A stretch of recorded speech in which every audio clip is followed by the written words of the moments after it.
Good morning and welcome to today's Joint Energy and Research and Technology Subcommittee hearing examining cyber threats to American energy systems.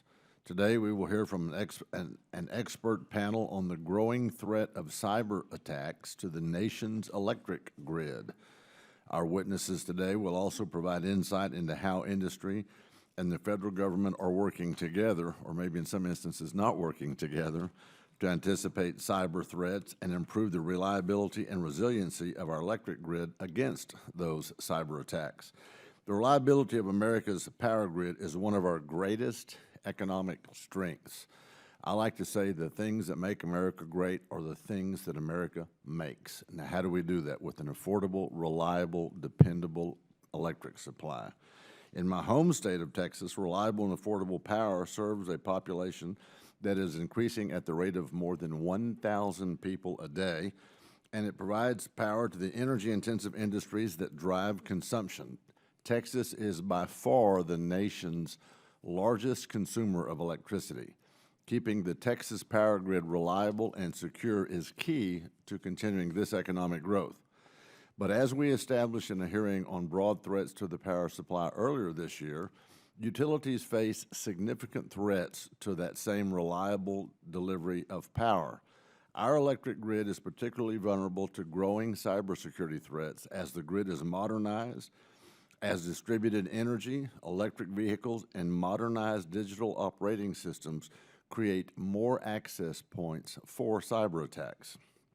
And while the nation's industrial control systems for the grid are analog systems designed to last for decades, digital IT systems must constantly adapt to combat evolving cyber threats. Small-scale cyber and physical attacks to our electric grid are estimated to occur once every 4 days.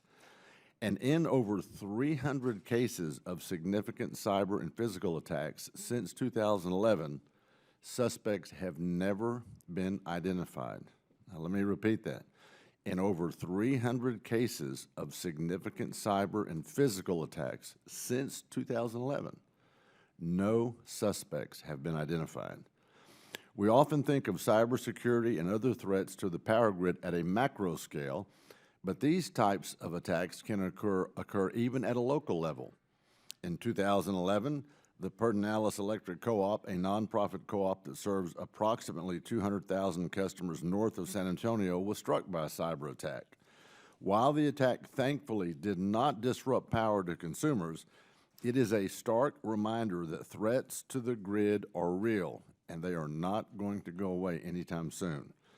Our nation's power supply cannot be protected overnight, particularly as utilities study to adapt technology to manage a growing number of cybersecurity threats.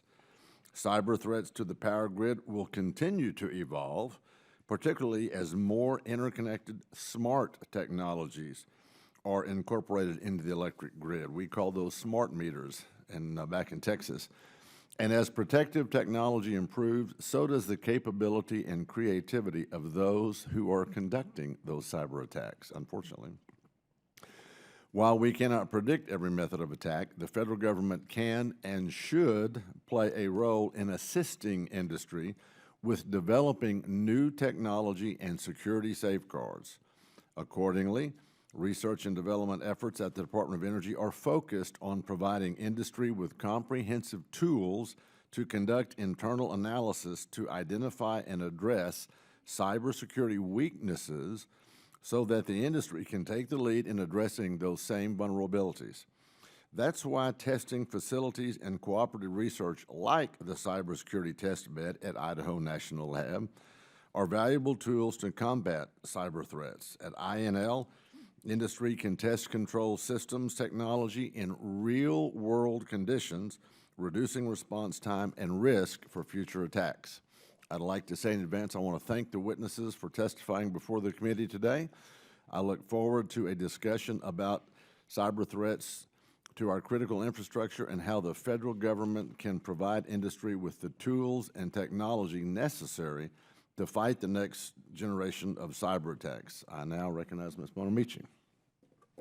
Thank you very much, Chairman Weber, for holding this hearing, and thank you to our witnesses for participating. As many of you know, October is National Cybersecurity Awareness Month, so it's a fitting time for this hearing today. And we're all familiar with the increasing frequency of cyber attacks that compromise personal and business information. At the World Economic Summit earlier this year, cyber threats made the top 10 list of the most likely global risks. Lloyd's of London estimates that cyber attacks can cost businesses as much as $400 billion a year. What we're focusing on today is a different kind of cybersecurity. It's about securing the electric grid so that a cyber attack doesn't affect grid operations, which could halt our daily lives, threaten our economic security.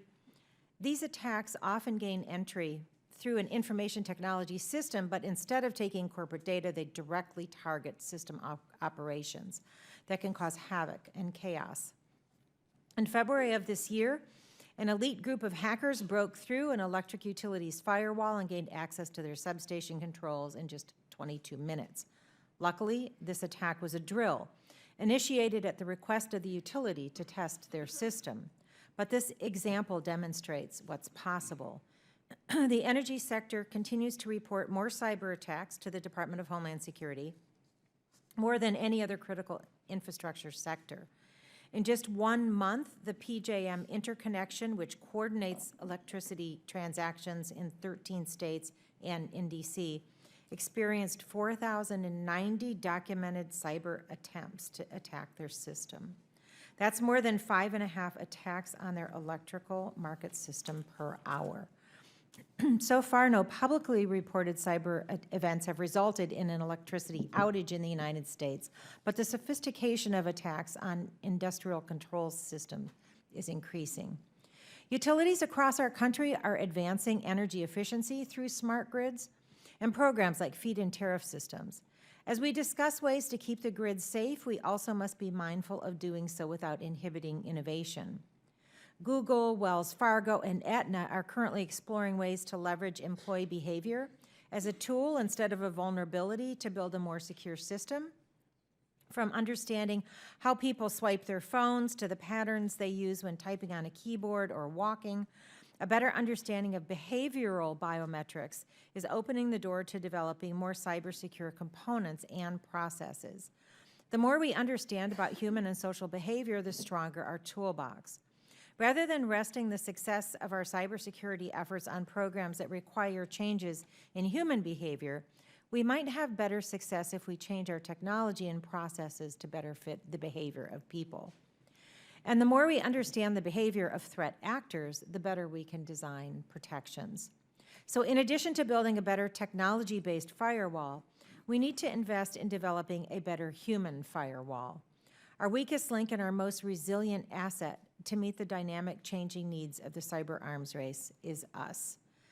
I thank each of our witnesses for being here today. I look forward to hearing what each of you has to say, and thank you for sharing your expertise. Thank you, Mr. Chairman. I yield back the remainder of my time. Thank you to the gentlelady from Oregon. Our first witness today is Mr. Brent Stacy, Associate Lab Director for National and Homeland Science and Technology at that Idaho National Laboratory. Mr. Stacy earned his bachelor's degree from Idaho State University. Our next witness is Mr. Bennett Gaines, Senior Vice President of Corporate Services and Chief Information Officer for First Energy Service Company. Mr. Gaines earned his bachelor's degree in social sciences from Baldwin Wallace College and his master's degree from the University of Phoenix. Next, we have Ms. Annabelle Lee, Senior Technical Executive in the Power Delivery and Utilization Sector for the Electric Power Research Institute. Ms. Lee received her BA from Stanford University and her master's degree from Michigan State University. And our final witness today is Mr. Greg Willhausen. Is it Willshusen? Willshusen. Yes. Okay. So the rest of the committee is duly notified. Willshusen, Director of Information Security Issues for the Government Accountability Office.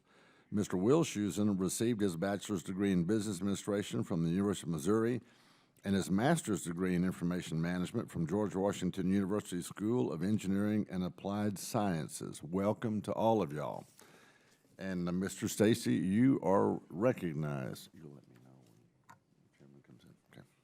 Thank you, Chairman Weber, Chairwoman Comstock, Ranking Member Grayson, Ranking Member Lipinski, and distinguished members of the committees. I want to thank you for holding this hearing and inviting testimony from Idaho National Laboratory, also known as INL. INL is acutely aware of the important national challenges facing critical infrastructure, especially the infrastructure vital to securing our energy supply.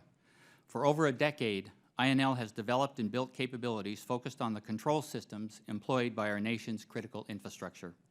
I'd like to highlight a few examples out of many which represent how INL, teaming with others, has contributed to the security of our infrastructure.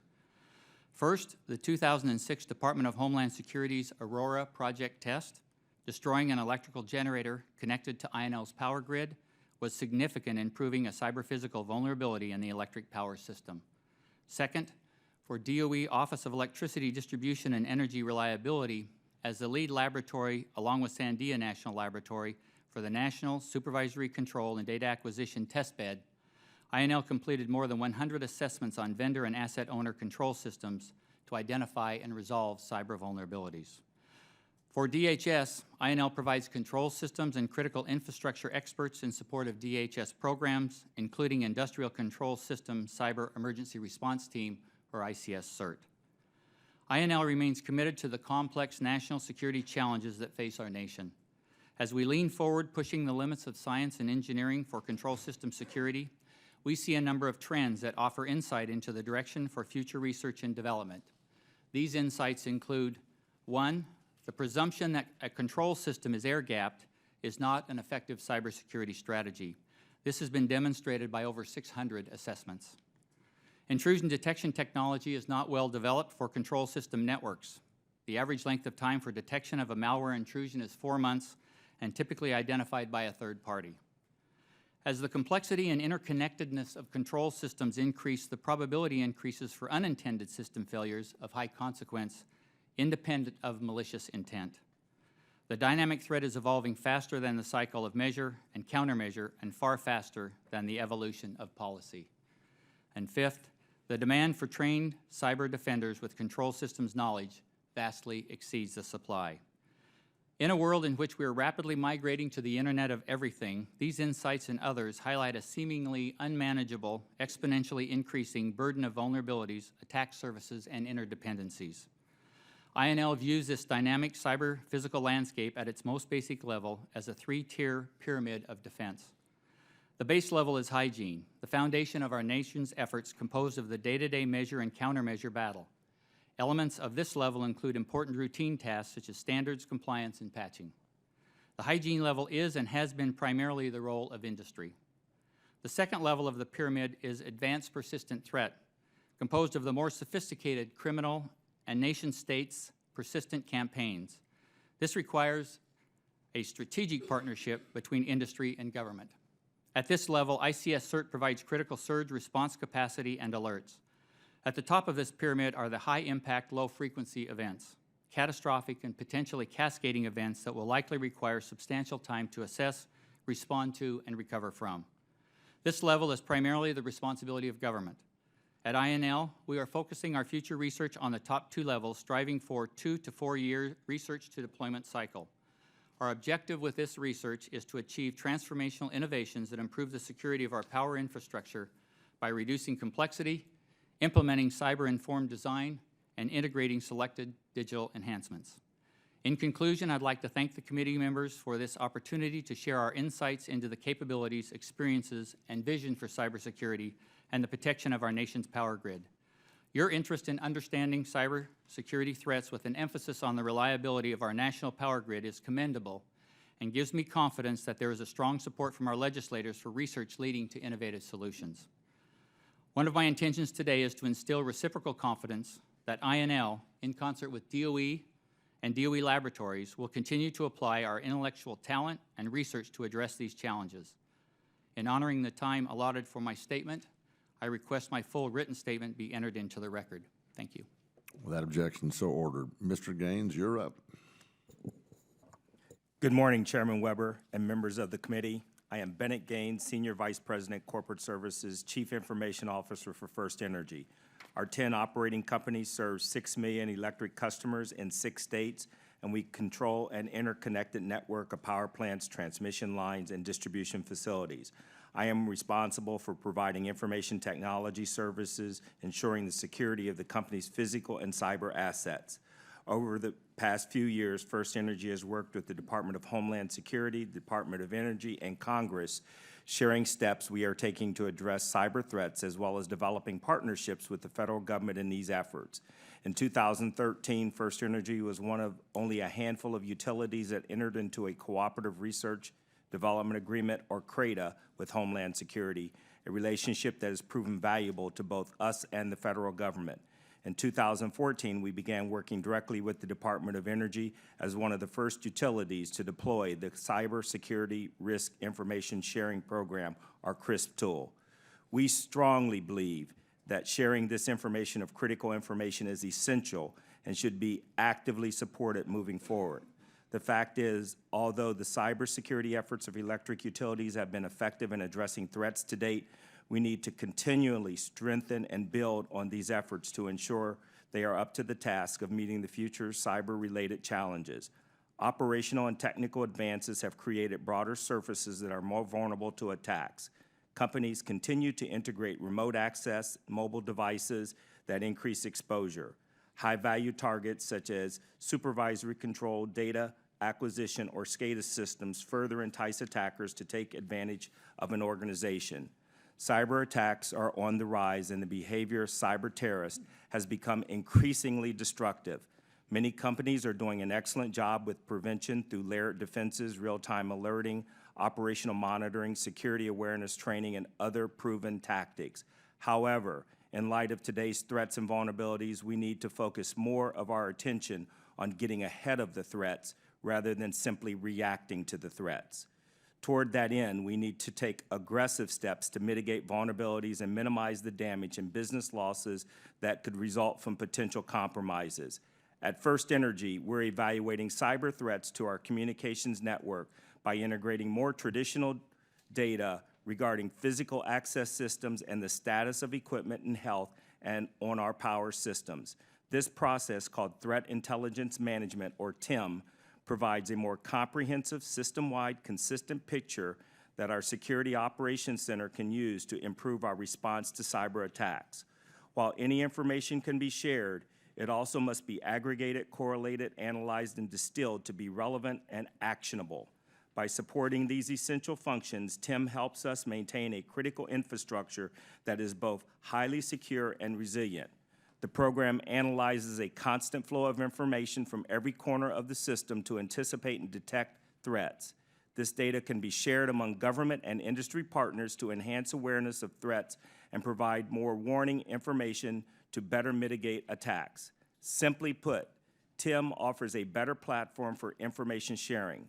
The program not only helps us better identify and analyze threats and attacks, it also supports more effective information sharing and greater collaboration among all stakeholders.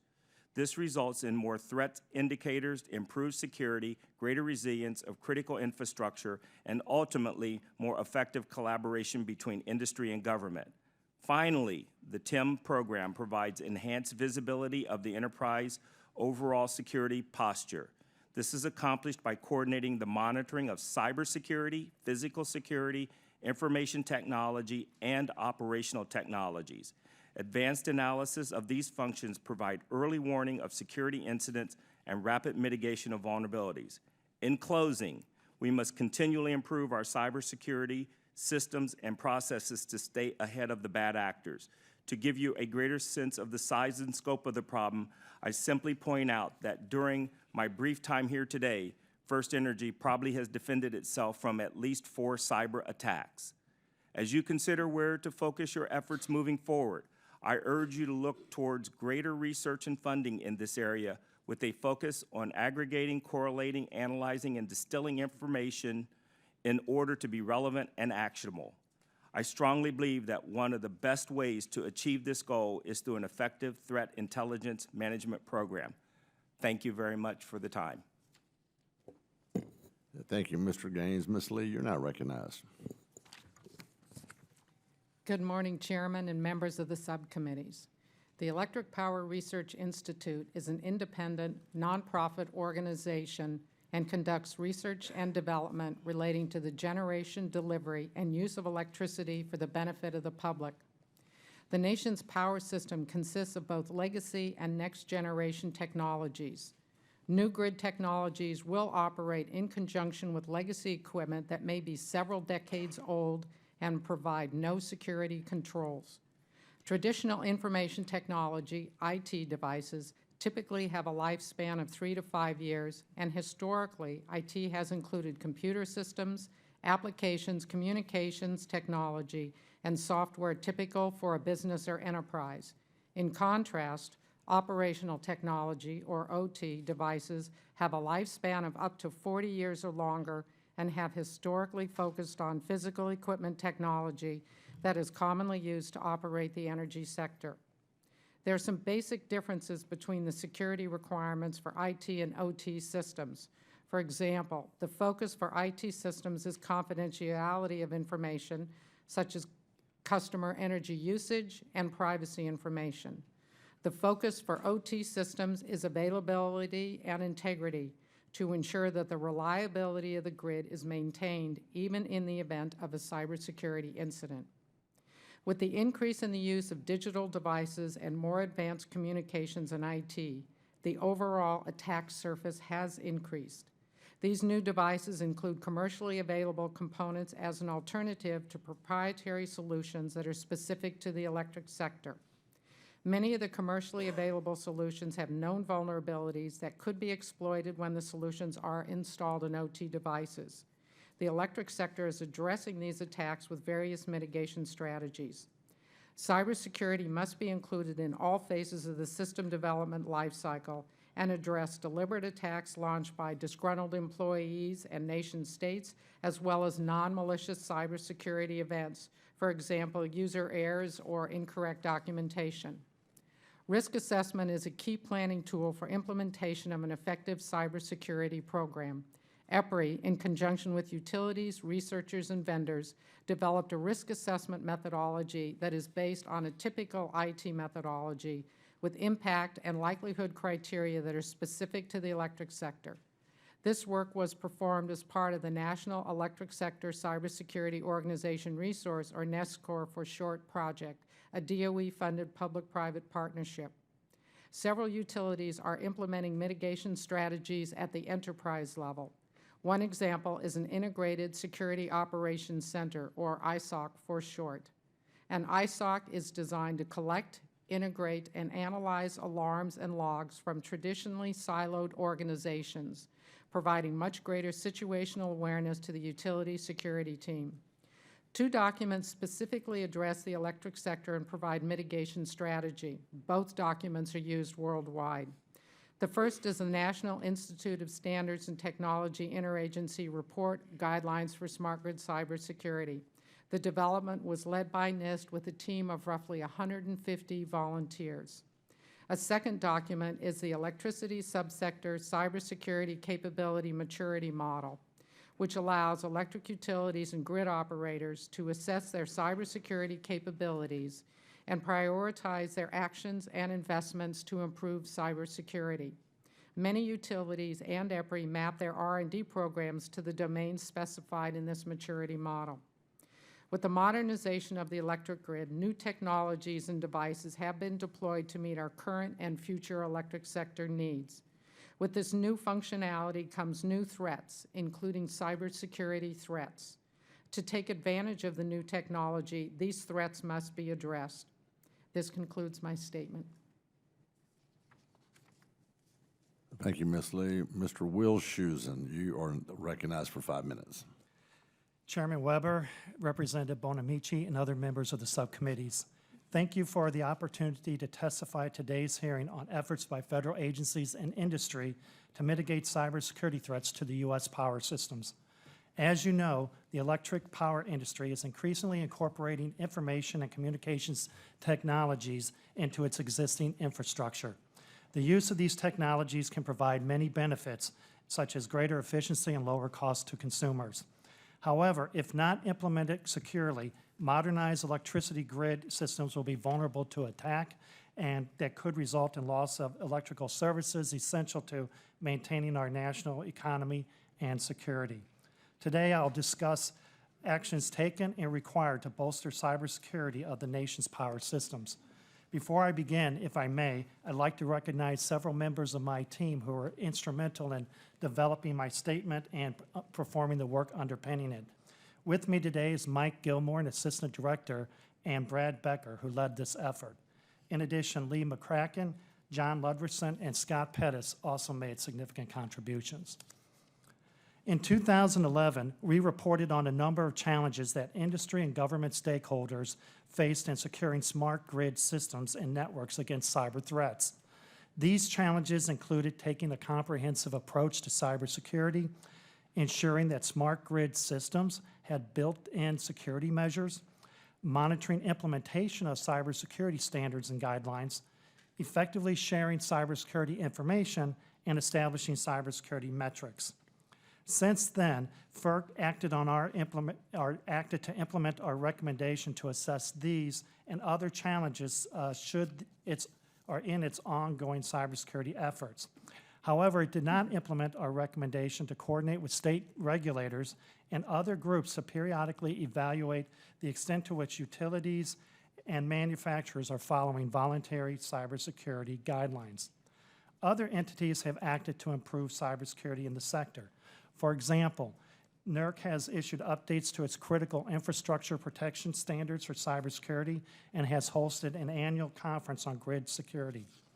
In 2014, NIST updated its smart grid cybersecurity guidelines to address the threat of combined physical cyber attacks. NIST also issued a framework for improving critical infrastructure protection and cybersecurity.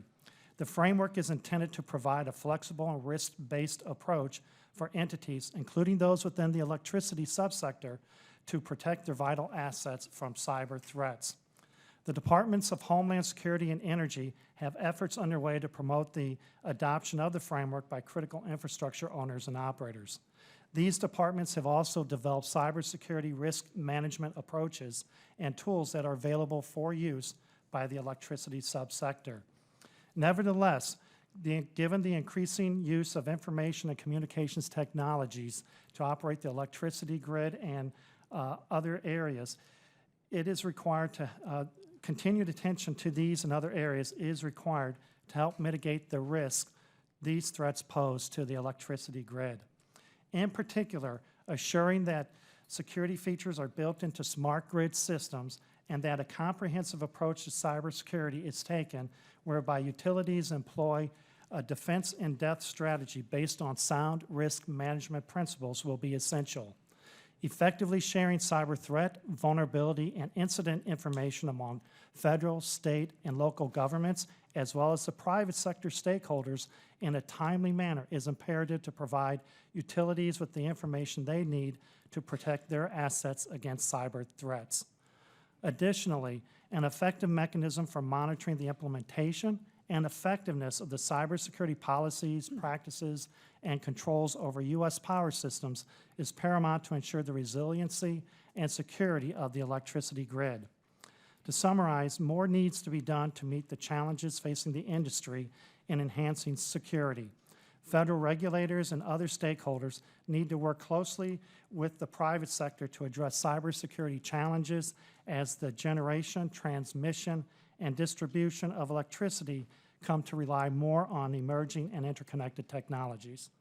Chairman Weber and members of the subcommittee, this concludes my statement. I'd be happy to answer your questions. Thank you, Mr. Wilshues, and I now recognize myself for 5 minutes. Questions?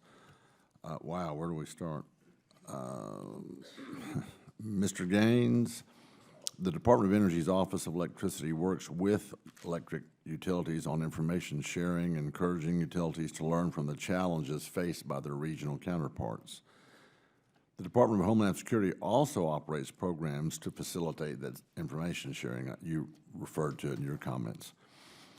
What information do you feel is most important to share with each other and for the industry to share with regulators? And the third part to my question really is in your comments. I think you said information had to be actionable. Correct. Define what you mean by actionable. Let me reiterate. What information do you feel is most important for industry to share with each other, and then to share with the regulators that may be one and the same, and then define actionable information for us? I'll start out with your first questions in that we have spent the last 2 years working directly with both agencies and within the confines of the programs that they have, which are the CRIS tool and the enhanced cybersecurity tool, and they are very effective. The difficulty of both of those tools, they're historical. They look back. They don't look at real-time incidents, and in some cases there can be a lag between 3 to 6 months from when an incident occurred. It's not correlated on a timely manner as to what is going on with the rest of the industry so that we can take action on those events. And in some cases, you could have a dormant piece of malware sitting in your environment that you didn't take action on, but that was alerted months earlier. As it relates to actionable, it's having real-time information. And a technical term I don't want to lose you is the actual threat actors, IP address, and the specific information that's time-framed within that window. An illustration of that would No, be... you're not losing me. I was wondering about that earlier when it said up to 4 months since 2011, 300 attacks, and no suspects. That's Go ahead. correct. Go ahead. And that is the difficulty, is that by the time the actor penetrates your environment, they're not the actor that you see. There's an alias that sits behind that wall, and the difficulty is following that breadcrumb back to the original source. And one of the difficulties that we have in the industry is the information we get from the federal government is not timely. And so for us to take action on something that really we have no control over is very difficult. My suggestion would be to reverse that, is for us to provide across the industry real-time incidents, and it's doable, and to be able to track not only the source, but the actual follow-on activity that occurs from that event. One of the things that we don't do is we don't do a good diagnostics of what happens once the event occurs, and we move on to the next one. Okay, let me jump over to Mr. Wilshoes. And you talked about having conferences, I think, where you met around the country, probably industry, and I presume government as well. How often are those conferences held, and how many attendees? And should we increase that frequency, and are they sharing that information? Well, these, what I refer to were conferences that were being held by NERC, which is the North American Electric Reliability Corporation. And they hold those annually. But to the extent that Mr. Gaines talked about in providing useful, actionable information in a timely manner, annual is not enough. They do talk about different threats. No, it almost have to be daily or weekly. Much more frequently. Absolutely. This has been, I'm talking about the sharing of the information. right, the sharing of the information, particularly between federal government to private sector, and then even among private sector entities, has been a longstanding problem and a challenge throughout all critical infrastructure sectors, including this one, electricity sector. What we have found in the past is that there have been certain obstacles to doing that, including from the government side to private sectors, making sure that those individuals at the private sector had the appropriate security clearances. That's been a challenge, as well as having a secure mechanism to share that information timely. Is there one office that oversees what you're describing? Is there one office within your agency, for example, that oversees it? Who oversees that? Well, overall, DHS has a responsibility across federal government for taking the lead in the critical. So, but does DHS, you may not know this, forgive me for interrupting, but does DHS have one office that allocates their time and manpower and resources to just this cybersecurity for energy companies alone? Do you know? Well, it does have a group that's responsible for overall, but it's also the Department of Energy, who is what is known as a sector-specific agency that has responsibility for interacting with the energy sector to include the electricity sector for sharing information and assisting that sector in securing its systems. Okay, I am running out of time, but I have one last question. So what could be done better to help fix it, to streamline this process? Well, one of the requirements under the Executive Order 13636 is for agencies, and particularly I think it's DOD and perhaps DHS, to come up with a mechanism that will allow for faster sharing of information to the private sector. Oh, all right, thank you. I'm over time, and I yield to the gentlelady from Oregon. Thank you very much, Mr. Chairman, and thank you to the witnesses for bringing your expertise on this important issue. I also serve on the Education and Workforce Committee, and I'm going to focus at first on some of the workforce issues, making sure that we have the workforce that we need to continue addressing this serious issue. And I know, Mr. Stacy, you said that the demand for trained cyber defenders with control systems knowledge vastly exceeds the supply. Now, my alma mater, the University of Oregon, has just created an Oregon Center for Cybersecurity and Privacy. They received some federal funding and a Center of Excellence designation, and they plan to begin enrolling students by next summer. But how can we incentivize more universities to support educating this workforce? And once we have a strong pipeline of students and get them into the workforce, how can we attract them to public service and government jobs when typically the private sector would pay more and be perceived as more innovative? So I'll start with Ms. Lee and also ask Mr. Welshusen and anybody who wants to weigh in.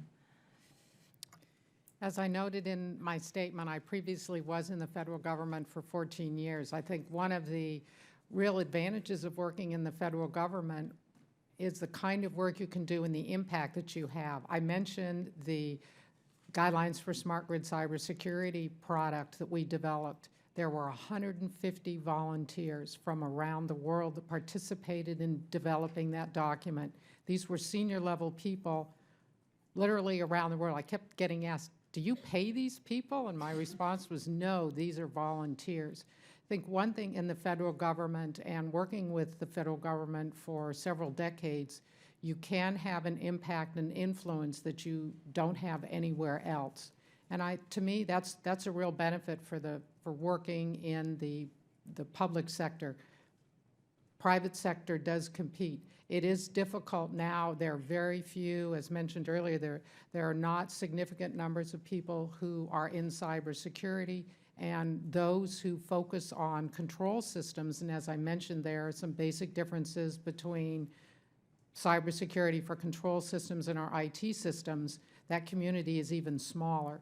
We need to beef up that workforce. There are controls that you don't put on OT systems that are typical on IT systems.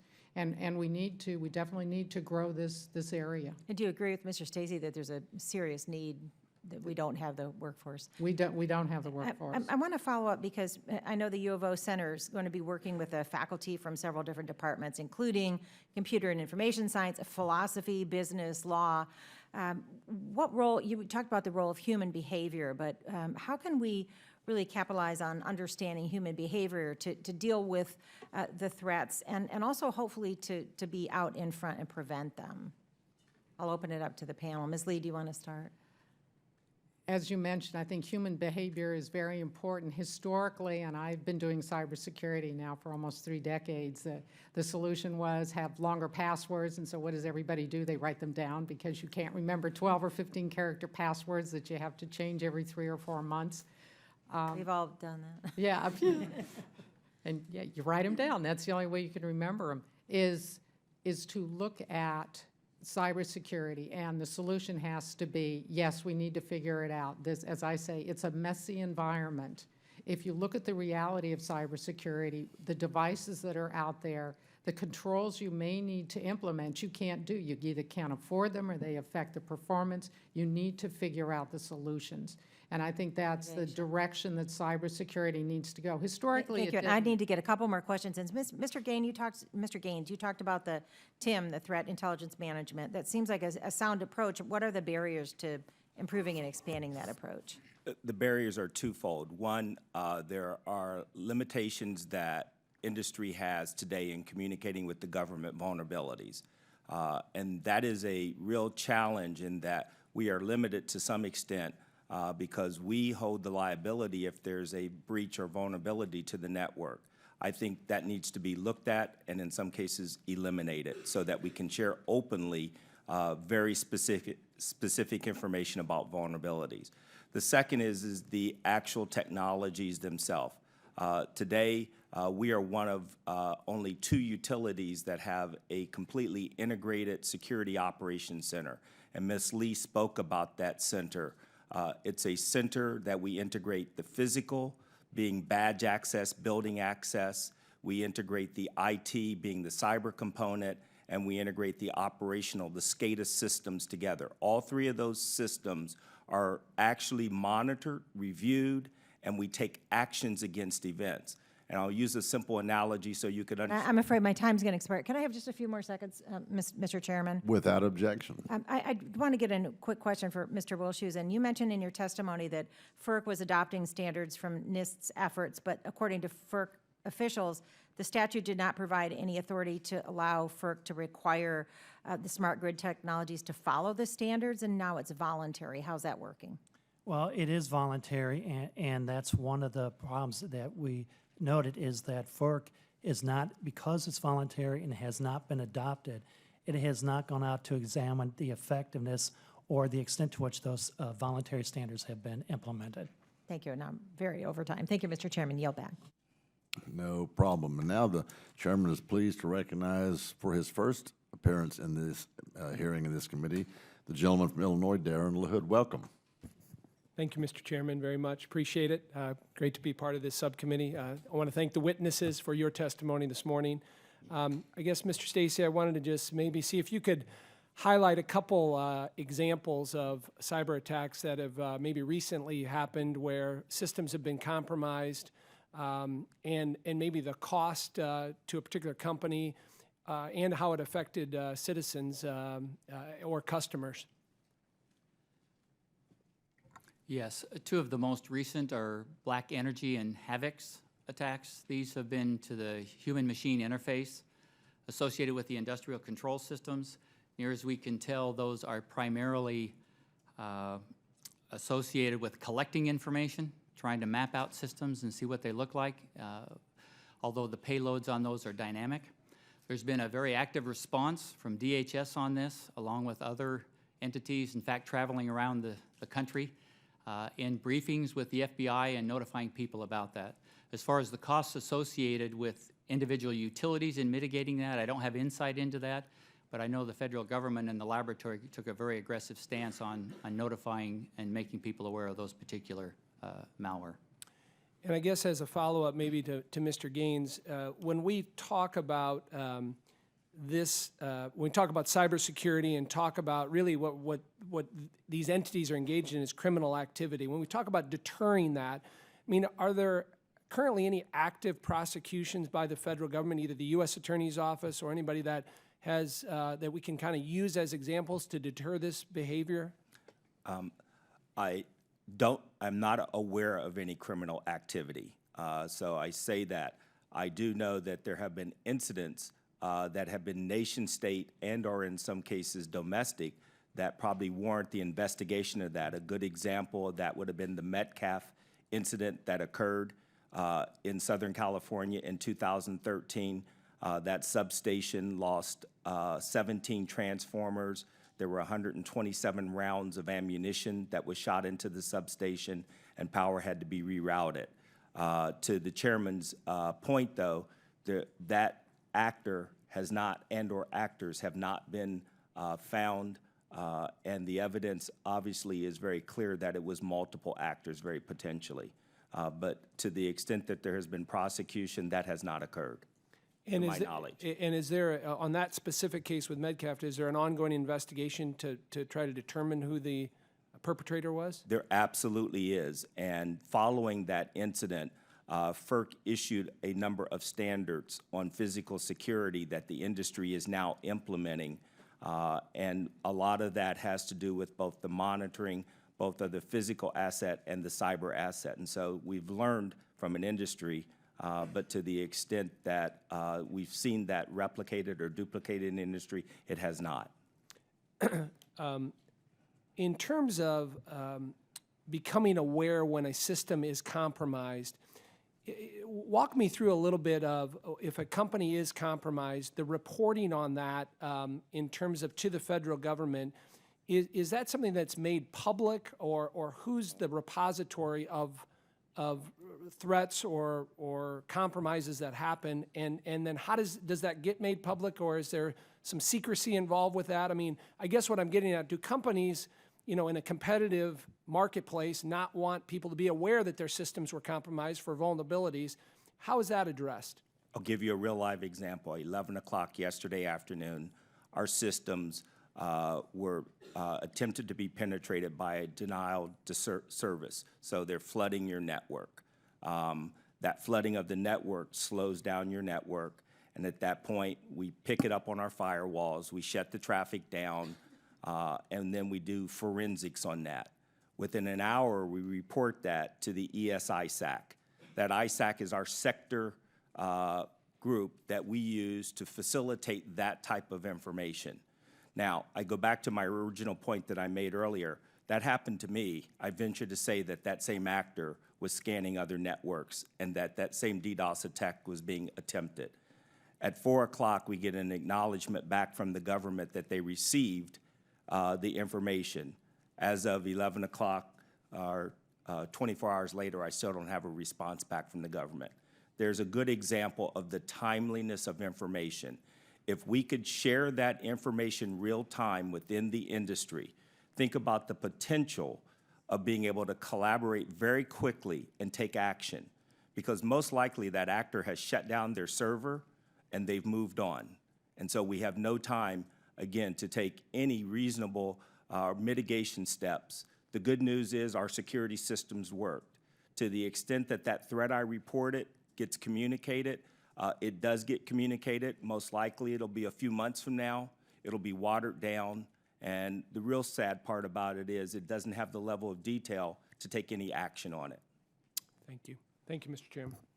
Thank you. And before I go to the gentleman from New York, if I can just take 1 second here. So what you just described, Mr. Gaines, gets back to those conferences. If you could come in with that kind of information in real time to everybody that was in a like business and say, expect this kind of attack, is that a doable deal? I would, if I may. Please, Sure. I would argue slightly different. I have security clearance, and to the gentleman's point, Homeland Security does offer briefings to those that have security clearance. They're non-industry specific, so they can be across any sector. And ironically, the same approaches that an actor uses in finance is very similar to an attempt that they would use in our industry. That's still not soon enough. Those briefings occur once every 3 months. But is there no platform to broadcast this information industry-wide? And let's be energy industry specific. Is there no platform for that? There is.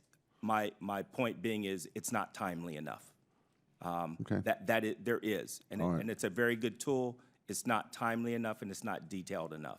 All right, thank you. I appreciate the gentleman from New York's indulgence. You're recognized. Thank you, Mr. Chair, and welcome to our panelists. The line between federal and state power has historically been drawn at the intersection between the high-voltage transmission system and the lower-voltage distribution system. However, the relevance of this distinction is less clear when it comes to cybersecurity, and Ms. Lee, you addressed some of that with the new technologies. But to both you and Mr. Gaines, Ms. Lee and Mr. Gaines, could the increase of smart grid and distributed energy technologies being deployed on the electrical distribution system increase those cybersecurity risks to the high-voltage transmission system? Let Ms. Lee start off. As I said in my statement, the increase in technology and the inclusion of IT and communications, the new technology, yes, that does increase the potential for cybersecurity events. I will add another one, and that is the interconnection of these systems. If we look at the new technology, our distributed energy resources, renewable devices, where you transmit the electricity that may be generated in one state to another state, All of that increases the attack surface and the potential for cybersecurity events. On the other side, utilities, reliability is number one. Cybersecurity should support the reliability of the grid. And there are a number of tools and techniques that the electric sector has been using for decades to address reliability that can also be used to address cybersecurity. This is not a totally foreign area. And so it's taking advantage of what they're currently doing and then looking at the techniques and technologies that the IT community uses to address these new threats. Thank you. And Mr. Gaines, do you also concur that it increases risk here? If I may, not to differ, I might add a different perspective. Okay. If I could, please. The distribution system and the transmission system are two separate systems. The distribution system is a regional, local system, and smart grid and/or tied to that smart grid is a meter. That's an individual IP address. It's an individual computer. Think of it like that. There are securities around that through a certificate and encryption. And in our design, that particular meter is not tied into our core distribution system. We have what we call a head-end system that sits outside of our company. So I would suggest to you that from a smart meter and smart grid perspective, the design and construct of that is secure. Is there a risk? In our cases in Pennsylvania, we have 2 million customers, and I'm convinced given enough time with a bad actor, they could figure out how to be destructive with that. But to the extent that our design and configuration within the industry and our design and configuration is very similar to most smart grids, and the technology is very similar. So there's a risk, but I don't see it as a huge threat. And no specific recommendations you would make to address that increased risk, either of you? I would just, the gentleman, Mr. Stacy, made some very good points. I think good hygiene is important, good engineering is important, and constant management. These devices are now computers, and so they have to be maintained. They don't have the life of an existing meter, which is 20 to 30 years. These devices have a life of between 5 to 7 years. And so the challenge that the industry has is making sure they maintain their smart grid environment, not neglect it. Ms. Lee? There are things that the industry, as Mr. Gaines said, is doing, and I mentioned in my testimony, all utilities do risk assessments. They need to prioritize their system, prioritize the risks and vulnerabilities, and then make decisions about which ones they want to mitigate. They do not have unlimited resources. Utilities deal with many areas of risk. Cybersecurity is one area, and they need to prioritize and determine what they want to do for their mitigation strategies and then make decisions that way. There was some exchange, thank you, there was some exchange over the role of forensics in cybersecurity. What do we need, this is to all of you, what is needed to adequately conduct a forensic analysis after a cyber event? What are the best? I'll let you direct it to me, sir. Any of the four. Two things. First of all, there needs to be, I go back to what we can share and what we cannot share with the government during an incident. There's a lag that occurs there. If I have a major incident in my environment, I have to report that to several agencies. That can be days or weeks in some cases. Secondly, once we determine it truly was a cyber incident, then I have to put together a full investigative report. And then it goes through a very lengthy process of determining the actual degree or significance of that. I suggest to you that we cut all that or most of that away, and that if I truly know that I've been breached inside of my network, I think there's an obligation that we work much closer with the federal government on a real-time basis of defining the problem first, and then let's go assess the penalties or determine who was at fault later. And that lag at times can be weeks and months before we actually get into the real forensics and do the real, what I think are important things, are mitigating it. And more importantly, that information is not shared with the industry, in some cases for a year. Thank you very much. Mr. Chair, I yield back. I thank the gentleman, and now the gentleman from Arkansas, Mr. Westerman, is recognized for 5 minutes. Thank you, Mr. Chairman, and thank you, panel, for your insight today. Mr. Wilshusen, I'll direct this question to you, but others may wish to add in on it.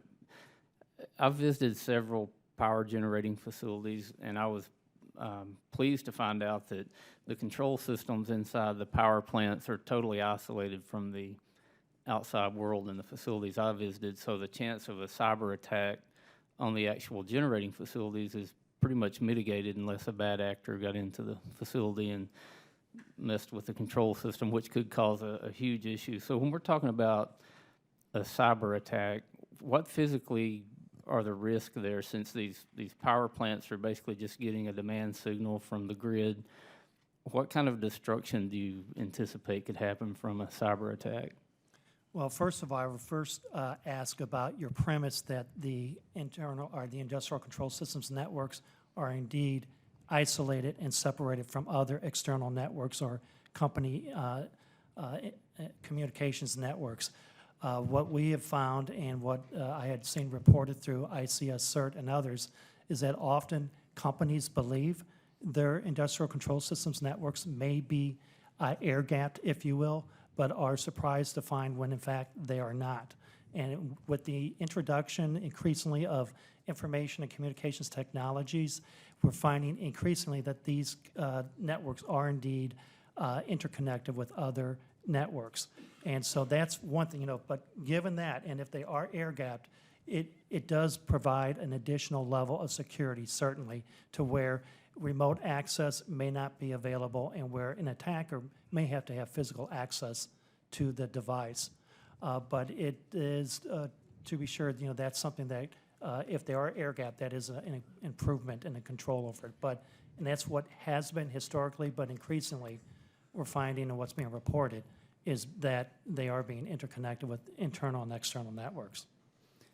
So Thereby, as Ms. Lee mentioned, increasing the attack surface and increasing the likelihood of a potential incident over those industrial control systems networks. So is that the main concern with cyber attacks, is getting into those Well, power that's- generating facilities control systems, or is it more to protect the distribution and transmission systems? I think you have that probably at multiple sections throughout the entire electricity grid, depending upon where the control systems or the sensors are located. If they are indeed interconnected to external networks, there's an increased likelihood that they may be vulnerable to attack if they're not sufficiently hardened. Of course, there are actions that an entity can take to better secure those connections and to better secure those devices. If those are being done, that will help. But historically, that always hasn't been done for a number of reasons. It just seems like it would be a good operating protocol to have those industrial control systems isolated from the outside world, as far as having the best way to keep a cyber attack from happening on one of those facilities. Yes, that's correct, but often they're interconnecting in order to provide greater efficiency and usefulness, if you will. And so there's always that balance. But yes, it would be better from a security perspective to keep them isolated. So when we talk about the role that smart grid technology plays in creating cyber vulnerabilities, does the fact that the smart grid relies on two-way communication make the grid more susceptible to cyber attacks? And if so, how is that? Well, potentially, and that would be, as Mr. Gaines mentioned, more at the distribution level rather than at the power generating and transmission level, if you will, where there could be attacks, if you will, against individual smart meters. And indeed, I believe there have been reported attacks against smart meters, but more for the purpose of committing fraud and addressing some of the programming that is in those smart meters. But the threat potentially is, and again, with absent other controls that may now be in place, is that collectively as millions of smart meters out there, could that have an impact on the larger electricity grid? And that's something that's there potentially could. And when you talk about a smart meter, are you talking about the meters that give the feedback, or just the ones that the meter reader can drive through the neighborhood and read the meter without getting out of the vehicle, or those? Yeah, that would be included in that, yes. I think I'm out of time, Mr. Chairman. Okay, the gentleman yields back. The gentlelady from Connecticut, Ms. Estes, is recognized. Thank you, Mr. Chairman, and to our ranking members for today's very important hearing. In Connecticut, we're very focused on grid reliability, just actually from natural disasters we've been coping with, and certainly the cybersecurity threat has gotten us all to pay much closer attention. I have two quick questions. First, for Ms. Lee and Mr. Gaines, can you explain a little bit more how we should address the challenges between the difference in lifespan of operational technology and information technology? All of us who have any of those devices in our pockets, or if you've got teenagers, you really know within a year they want a new one. And yet we're looking at overall systems on the utility side that are decades long. What do we know about from prior history that can help us in Congress think about how to meld together these two systems, one of which is highly capital intensive over decades and another which is changing constantly? Ms. Lee, go ahead. Thank you. Yes, as I mentioned earlier, the difference in life cycle, and it's amazing when you think our devices, if it's a year old, it's ancient. What needs to be done, and talking about the modernization of the grid, and I think of that more than just the smart grid, if you want to talk about all of the domains, generation, transmission, and distribution. The new devices are using commercially available operating systems and applications rather than the proprietary solutions that were used historically. And so when you look at these devices, yes, they may have a lifespan of 30 or 40 years, but you have Windows, you have your internet protocols. It's having the two communities, and Mr. Gaines talked about that, having the communities, the IT and OT communities together figure out the best solutions. And a lot of utilities are putting them in the same room and addressing these difficulties, because when you get away from the proprietary solutions, you need to figure out how do you do it with all of these commercially available products. I would add to that two things you heard me in the testimony. We have and are converging both the operational side of our business and the IT side of our business, and we're doing it a lot with technology, first of all. Inside of a substation, 15 years ago, it was an analog substation, and it was not two-way communication. What sits in a substation now is a communications network. And so we are building out with inside substations a very protected, secure network inside of that substation. And it comes with cyber risk, but it also comes with the ability to monitor that substation. And so that is the piece that some of those in industry are doing. We are thinking of that substation as a physical asset as well as a logical asset.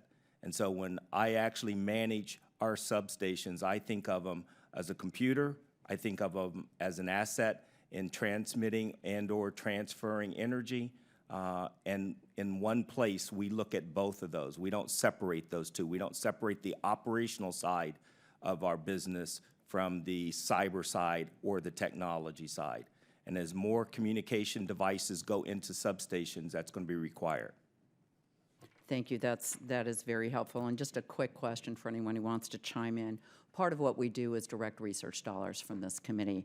And if you had to divide up the federal research dollars on cybersecurity in prevention, detention, mitigation, and recovery, at this stage of the game, what do you think for us, those of us who sit here in Congress, as we're allocating funds, and we all know we should have more funds, but with the not enough money that we have, as I think about it, how should we think about dividing those up? Mine would be prevention. It has the greatest opportunity to be able to share, and I think the greatest opportunity to expand and grow. Yes, thank you for the question. I would offer that we're spending an awful lot today on the measure countermeasure the threats and the daily bombardment is consuming most of our resources. We need to make sure that we're investing a significant amount of our research dollars in how do we take some of these critical assets off the table with either some kind of disruption zone is now a terminology that's being used, where you put some kind of an analog Firewall? A firewall? Well, it's not quite as sophisticated as a firewall. It's an analog circuit that allows the electrons to go in and only do one thing, and it requires the cyber hacker to have physical access to the other side. And so research associated with trying to help define the critical assets, and then how do we create an environment to take some of these critical assets off the table. So to answer your question shortly, I believe more needs to be done to get us out of this paradigm of measure, countermeasure, and how are we going to solve this long term, because frankly, the resources aren't scalable. Thank you. Thank you, that's very helpful, yes. Well, remember Mad Men and spy versus spy. We need to, I think you're right, we need to be removing assets from vulnerability. Makes a lot of sense. Thank you all very much. Gentlelady yields back. I now recognize the gentleman from Alabama, Mr. Palmer. Thank you, Mr. Chairman, and thank you to the witnesses for coming in this morning. This is extremely important. Mr. Gaines, the National Institute for Standards and Technology has developed voluntary guidelines for smart grid cybersecurity, and the Federal Energy Regulatory Commission continues to approve industry cybersecurity standards. How helpful are these types of standards to the industry? The standards are invaluable. They create a baseline. However, I suggest to you that's just what they are, as a baseline, and that the threats that we see today are going forward. They're not going back. And so we identify most of the vulnerabilities associated with those standards and things that happen to us, not what things are going to happen to us. And I don't think that you can regulate or put standards in this to control every vulnerability. What I think you have to have is a collaborative effort across industry and government to address some of the issues that we have. Part of my concern is that these are industry standards, and James Clapper, the Director of National Intelligence, said the greatest threat to our national security are cyber attacks. I think he identified 140 attacks against U.S. corporations by China, and it appears to me that we're in the middle of a digital arms race in terms of cyber attacks. And specifically, my concern right now is with our energy infrastructure, and how devastating it would be if we had a cyber attack against our infrastructure that shut it down. Do you think industry standards alone are enough, or does the government need to take a more active role in this, particularly in developing the technology to protect us against cyber attack? I first of all answer your first question, are the standards adequate? They are adequate, and I repeat again, they create a baseline. If you would suggest, though, that could more be done, I do. And I apologize, I don't remember the member's name. More research needs to be put into technology, number one. And it can be on any one of those three fronts. Prevention is the area that I suggest. Information sharing is a big piece of that. How we can be more collaborative and develop tools between government and industry to share, and within industry. And so I would suggest where the government can be a major player is they have access to information we don't, and vice versa. And the idea is, how can we get that to be a timely sharing of information and a more detailed level of sharing of information? That's the area that I suggest that we put more emphasis on, not necessarily standards. Well, in regard to the timeliness, Mr. Stacy, in your testimony, you mentioned that intrusion detection technology is not well developed for control system networks, and that it can often be months before malware is detected. What are the factors that account for such a significant amount of time that elapses before detection? Well, first, let me characterize, as Ms. Lee did, the difference between IT technology and OT. With IT technology, we're fairly mature now and proactively managing systems. We have configurations and patchings that we use to manage these systems. Operational technology or industrial control systems may manage several hundreds or even thousands of points a minute. And if you try to proactively manage that network, you can do a denial of service attack on yourself. And so the tools today are basically passive monitoring, watching for things in and out. And the sophisticated hackers are aware of that and can go slow and low. And so the detection oftentimes, as I said, comes from a third party. And this is another research area that could be invested in, is the detection technology for industrial control systems. Thank you. Is that, in your opinion, where we need to go in terms of improving the detection time? Correct. Okay. Mr. Chairman, I yield the balance of my time. I thank the gentleman. The gentleman from California is now recognized. Thank you, Mr. Chairman. Thank you to our panelists.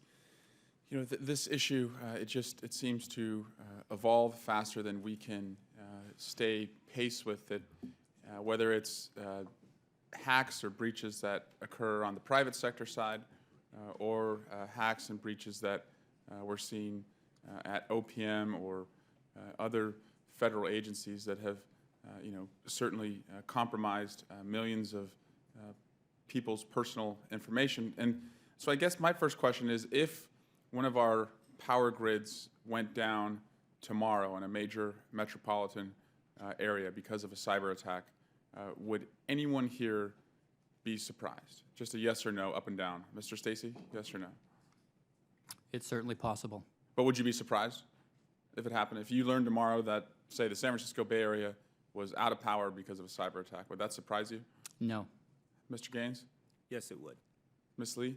Yes, it would. And Mr. Husen? Yes. Okay, and so for those who said, well, let me start with you, Mr. Stacy. Why would it not surprise you? I just believe because our monitoring and detection for those kinds of events is not sophisticated enough for me to give an answer of yes. Do you believe that we have made the necessary investments across our country in protecting against cyber attacks? And not just the investments, but is our workforce trained in a way that our cyber hygiene is good enough to prevent this from happening? Yes, I think we have invested properly. I think there's a lot of work being done both in the utility sector and within the government sector. I think we're short of staff, certainly, and we're working on that in a number of areas with universities, et cetera. But we've heard from several leaders within the federal government that we likely have people inside the infrastructure, and these are very complex systems, and the complexity, even independent of a malware attack, adds a level of vulnerability. Great, thank you. And for the three who said they would be surprised if they learned tomorrow that a major metropolitan area had been hit, can you just maybe elaborate briefly on why it would surprise you? Maybe Mr. Gaines. I'll give you a fact-based answer. Sure. And I certainly know that there are vulnerabilities that exist in every network. But I would suggest to you, at First Energy, I feel we have done the right things to secure our company and that component of the grid. The other thing that's unique to the grid is we have the interconnects, in our case PJM. And so in this case, we would work very hard with PJM, given that if our company was breached, to minimize that impact across the network. Is it possible? Yes, but your black and white answer is, would I be surprised? Yes, I would be. Sure. And it's because of those two specific entities. And I would suggest to you the peers around me that are on PJM and the grid probably have the same level of confidence that their business, their company is secure also. Great, thank you. Ms. Lee? Yes, I will agree completely with Mr. Gaines on that. And just add to that, if you look at, and was referenced earlier, the Metcalf attack, that their end result was no power failure. The reliability of the grid is paramount, and as he mentioned, working with the interconnections and the different utilities, the intent is to maintain the reliability of the grid. So yes, it is a hypothetical possibility, but if you look at all that's in place to ensure the reliability, it still is a very stable system. And can you tell me who you fear an attack would come from if it occurred? Do you think it would be a state actor or a non-state actor? Which one would be more likely based on your experience and what you've learned? Mr. Wills-Husen. I think initially I would say it's probably going to be a non-state actor, but I think there are also, I've been reading where there could be state actors involved too. But certainly terrorists and groups that may wish to do us harm would do so. I think state actors are probably, depending upon the state, they also are relying on the electricity in our national economy to support them as well. Great. And Mr. Gaines, are you cleared? Do you have a security clearance? I do have a security clearance. Do you feel that enough people in your company are cleared to work with the federal government on the threats, or could we do a better job of reading more people in? I don't think it's the volume, it's the quality. And I would suggest that today I have secret, that it would be beneficial to move a smaller group to top secret. And the difference there is this, and it gets back to the timeliness and the level of detail. And for the sensitivity of my clearance, I just have to leave it at that, is that it would be much more beneficial to see things on a timely basis and at a much deeper level to be able to take action. But I feel at this point it's adequate, but could be improved. Great, thank you. And Mr. Chair, I yield back. Well, thank you, and I appreciate you bringing that up. Back to Mr. Stacy's lack of surprise at an attack. I was talking with our ranking member here, and it's kind of like a lot of terrorism. What is it we say, that we have to be 100% vigilant, diligent all the time? They have to be lucky one time. So I now recognize the gentleman from Michigan, Mr. Muhlenar. Thank you, Mr. Chairman. Mr. Gaines, I wanted to follow up with you on some of your comments. You had talked about the area of prevention and thinking about what we could do to complement the efforts you're doing in the industry. And you talked about, prevention investments maybe there could be benefits across industries. Can you describe that a little bit more? Across the industry. Across the industry. Across the industry Yes. itself. And I do have to come back to this issue, and I know it's uncomfortable maybe to repeat it again, but we do have in the industry a set of standards, and those standards hold us to a level, and if we're not compliant, then there's liability.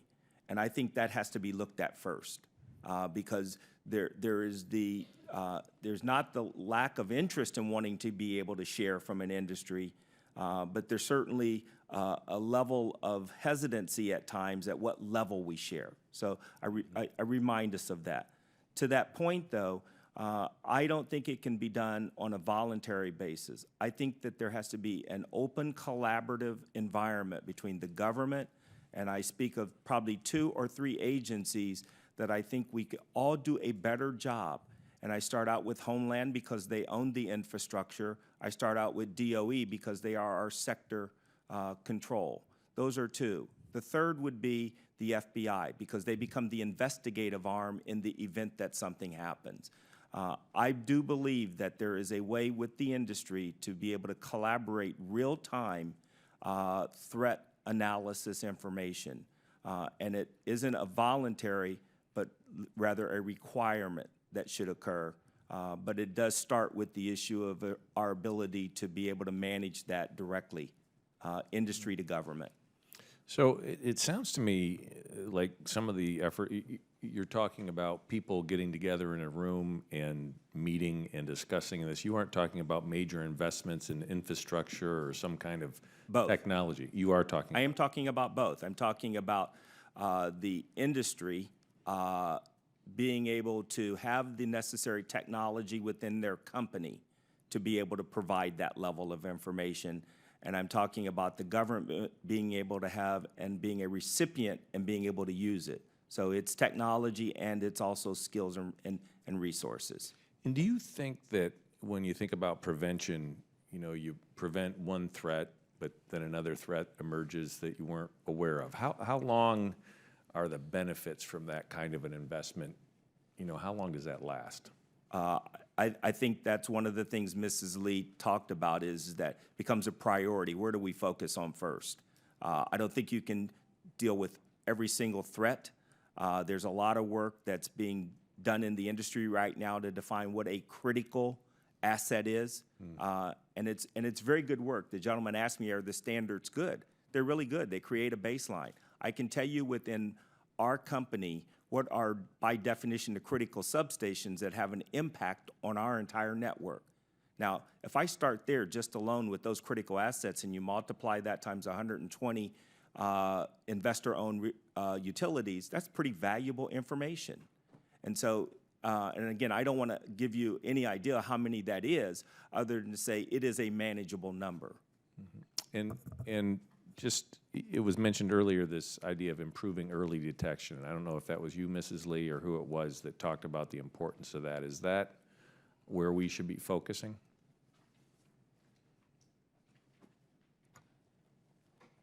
I will add, I think early detection is important. One of the difficulties, and I believe it's been discussed here, is when you have an event, it can be very difficult to determine whether it's a cybersecurity event. I've done exercises with utilities, and their frustration was, I didn't know it was a cybersecurity event.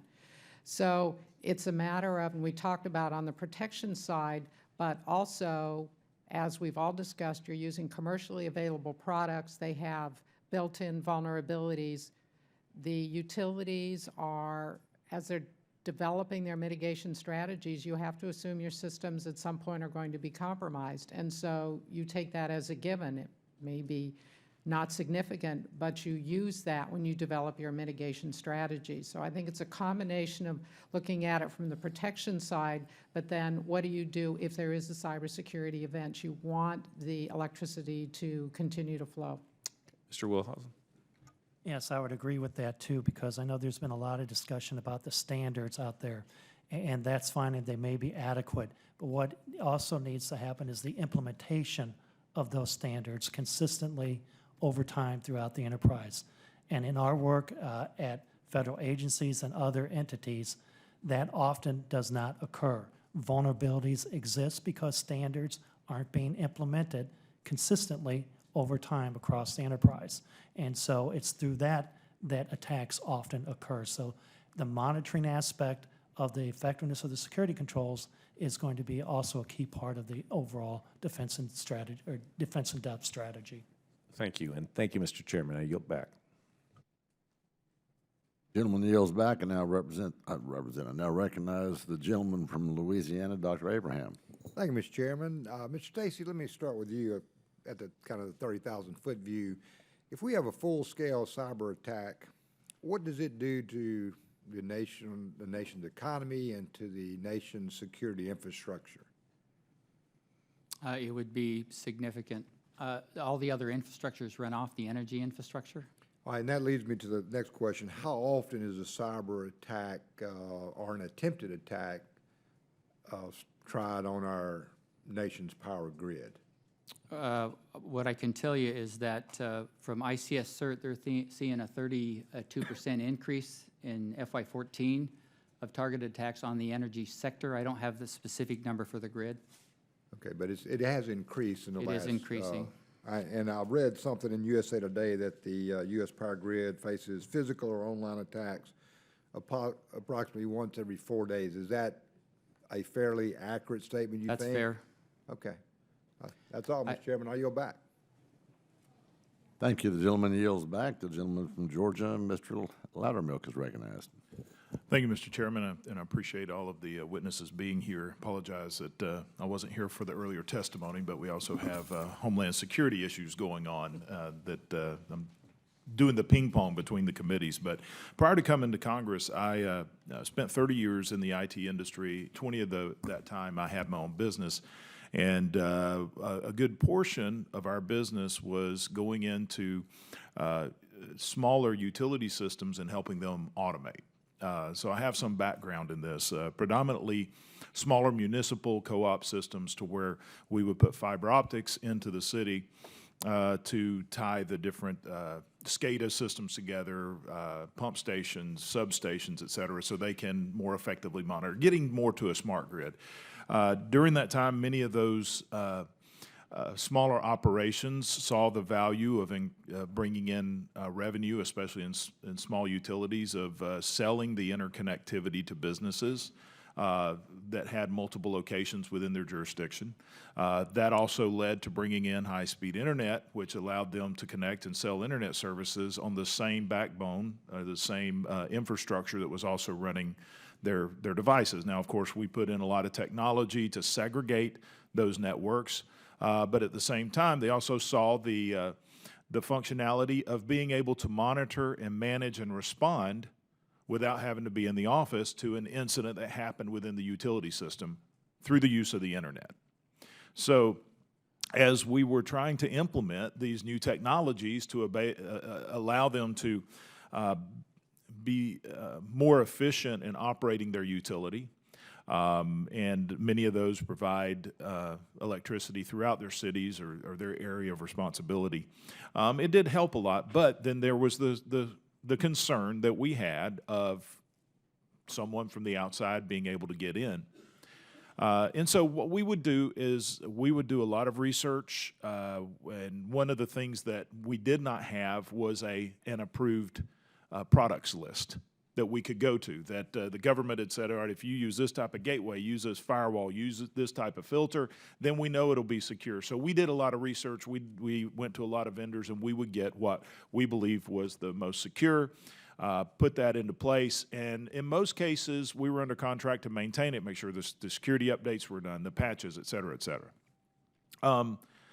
The next progression was to then put in the other elements of the smart grid for meter reading and all this. So some of the things we started looking at were points of access, points of failure, points of vulnerability, which grew exponentially once we started adding the more technology.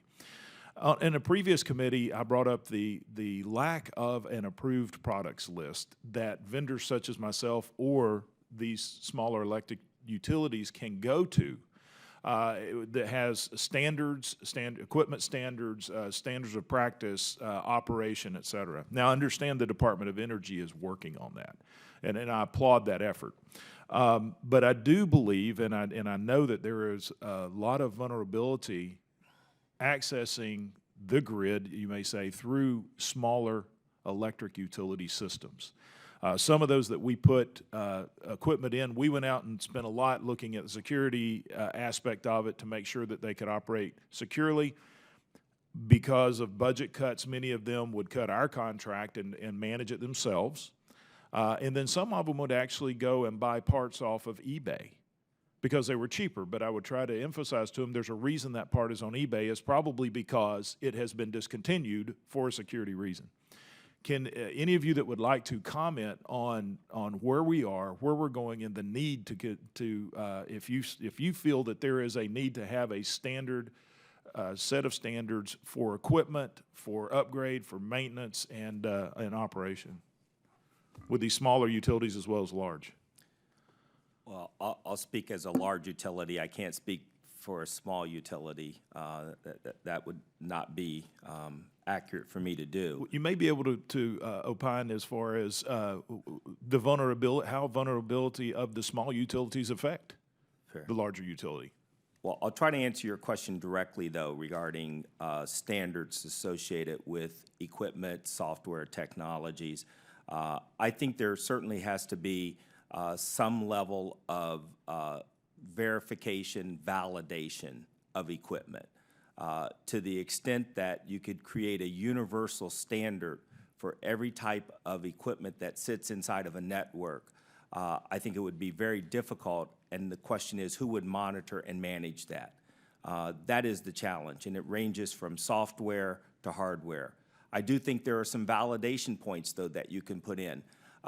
Do you have, as you're building software or you're building equipment, a method of configuring it so that it could be personal to the company versus a standard set of passwords that are set in a piece of software, as an example? Those are things that you could do to design into the technology. As it relates to the vulnerability between a small utility, municipal or not, we work together very well in the industry, between our industry association, EEI, groups like EPRI, who do research for us. And so I would tell you that there's very little distinction about what the expectations are on a small utility versus a large utility. Thank you for the question. I'd offer this perspective. Right now, vendors are offering equipment with as much flexibility as they can, with as much functionality as they can, and that's adding to the complexity. If, as a sector, there was work done on how do I minimize the functionality to really what I need, that the valve only opens and closes as fast as I need for an emergency response, and that sensors on the pipe managing flow or only have the fidelity for managing the flow. As we reduce that complexity, initially that would cost more because you're asking for something that's different. But as an industry, as they worked on reducing the complexity and trying to find components that did the minimum functionality required to manage within an industrial control system, I think there'd be some benefits to that. Is there currently a rating system or an evaluation that is used as far as how secure a utility is in their operation? In terms of vendor equipment? The whole footprint, the entire topology. Is there a method that an independent organization or the government can come in and evaluate and give some type of security rating? Yes, there is. The CIP standards, the Critical Infrastructure Protection Standards, are a set of standards that originated in 2005. We're on version 5 right now, and they baseline the transmission system and the security around that through those standards, and then they are auditable. And to the extent there is remediation associated with those audits, they're managed accordingly. FERC administers those through NERC. Okay. Does the gentleman yield back? I'm out of time, Mr. Chairman, so I will yield back the time I don't have remaining. All right, the gentleman yields. Mr. Johnson, you're recognized. Thank you, Mr. Chairman, and I want to thank my colleagues on the committee for allowing me to sit in on this today. It's an area of extreme interest and importance in my regard. I spent nearly 30 years as an information technology professional. Part of that time, a large part of that time in the Department of Defense, being concerned about the security of data systems that support our special operations folks and things like that. I feel very, very strongly that cybersecurity is an issue across the spectrum. It's getting a lot of talk, but it's not getting a lot of focused attention to address the issue. It's an issue, and I don't know if the four of you agree or not. It's not something that's got a finish line. You know, this is not something that we're going to solve and then we're going to move on to the next big problem.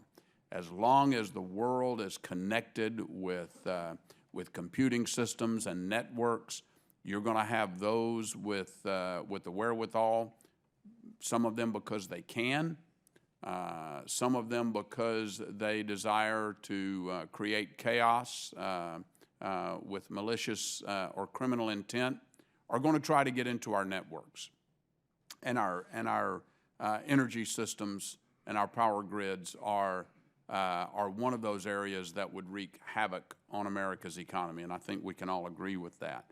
Mr. Gaines, what in your mind does the integration of IT systems and supervisory control and data acquisition systems have in increasing the risk to grid operations? First of all, Mr. Johnson, hello. It's good seeing you again. Good to see you, sir. Thank you. I would like to start out by saying I don't think it's if, it's when. The OT, operational systems technologies, and the IT technologies are merging, and they go back to exactly what I suggested, that in a substation now, it looks like a small communications network. It's got a device in it that communicates with most of the assets, transformers, that determine the health and, in fact, the condition of those transformers. That's all communicated back to the SCADA system into the IT systems. Secondly, the IT systems are tied to our power grid and actually help us manage and monitor that from a generation perspective.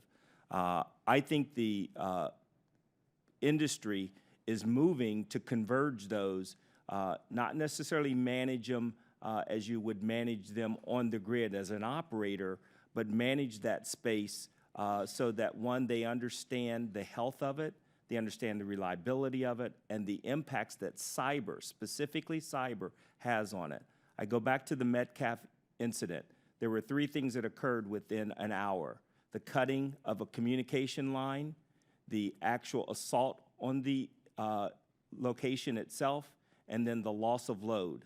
Those all 3 were done within an hour, and they were in the space that if you would have had monitoring and the ability to alert and manage that, I wouldn't suggest that you could avoid, but you could have mitigated some of the issues. Can you talk specifically about what First Energy is doing to mitigate this vulnerability? Yes.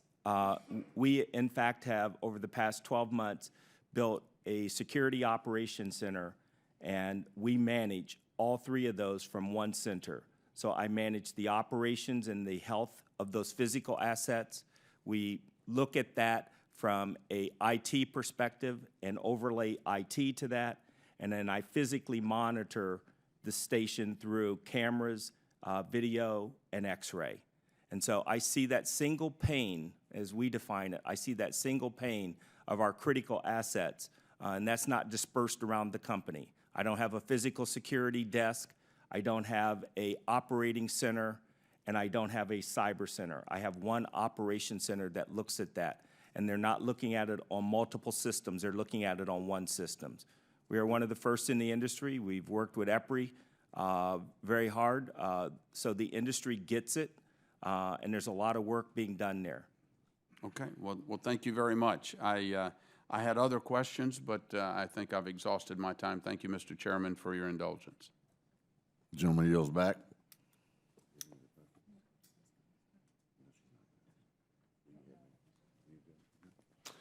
Well, I want to thank the witnesses for their valuable testimony and the members for their questions. The record will remain open for 2 weeks for additional comments and written questions from members. This hearing is adjourned.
you.